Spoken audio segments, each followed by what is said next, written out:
નમસ્કાર. વંદે માતરમ. ભારત માતા કી જય.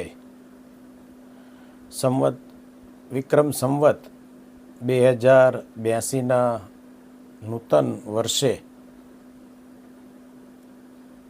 તેના પ્રારંભે જંબુસર અને આમોદ વિસ્તારની તમામ જનતાને હું હાર્દિક શુભેચ્છા પાઠવું છું. આવનારું વર્ષ ખૂબ સારું, સંપમય, પ્રગતિમય, ઉર્જામય અને પરિવારે સહિત આપ સૌ ખૂબ સુખિયા થાવ એવી ભગવાનના ચરણોમાં પ્રાર્થના કરું છું. સદૈવ આપની ઉપર ભગવાનની કૃપા વરસતી રહે એવી પણ હું ભગવાન સ્વામિનારાયણ, સાળંગપુરવાસી હનુમાનજી મહારાજ અને વડતાલવાસી હરિકૃષ્ણ મહારાજ તેમજ અયોધ્યાવાસી ભગવાન રામચંદ્રજીના ચરણોમાં પ્રાર્થના. સૌને જાજા હેતપૂર્વક જય સ્વામિનારાયણ, જય શ્રી કૃષ્ણ, જય સિયારામ, જય માતાજી, ભારત માતા કી જય.